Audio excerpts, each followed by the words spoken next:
Morning.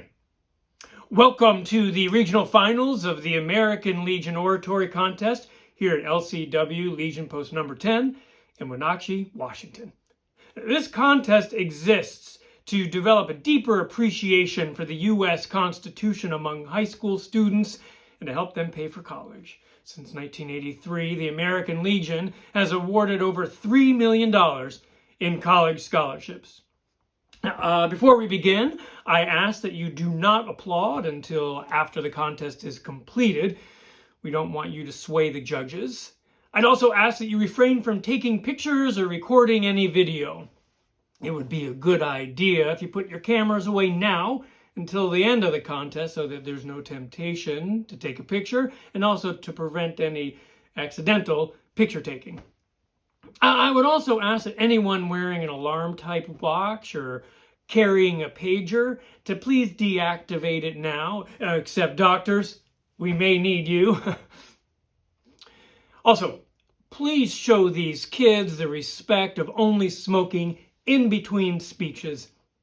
They will not have time to prepare a speech. They will have to speak extemporaneously on the amendment.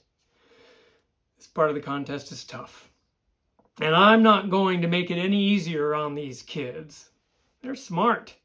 They can handle it.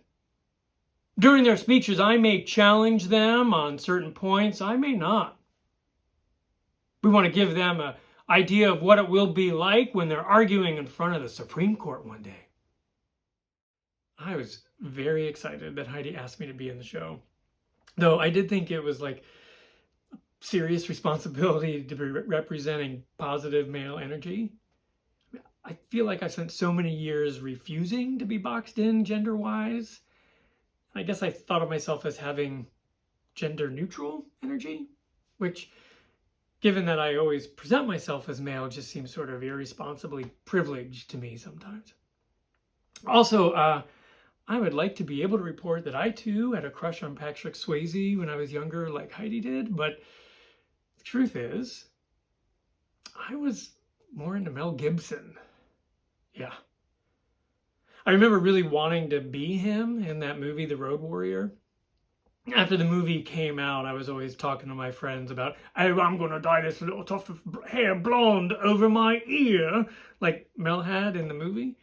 Oh, I thought I had a hilarious Australian accent. But as you just heard, it's a Cockney accent. When I was in high school, my dad and I were driving cross country together, but we were in two separate cars. And he wanted us to stay in touch via CB radios. My dad would say stuff like, heads up, Mike, we're gonna take a left out of the exit. And then I would say stuff like, hey, Dad, when are we gonna get a bathroom break? One time, another guy's voice busted in. A couple of queers on the line. Some trucker or somebody. Definitely a deeper male voice, deeper than mine, probably deeper than my dad's. There was a terrible pause and a kind of pit in my stomach. And then my dad responded, and a faggot listening in, which, all things considered, good save. I must not have been out to my dad at that point. There's no way he would have used that kind of language if he'd known I was gay back then. A couple years after that, I was in college and I was going to drive from Maine to Boston to live with my girlfriend. And I was wearing tight cotton cutoffs with big red, white, and blue stripes. And then these brown ankle boots with these thick pink socks kind of peeking out on top. My dad saw me as I was walking out the door and he said, "You look ridiculous. You cannot wear this." I know he was just trying to protect me.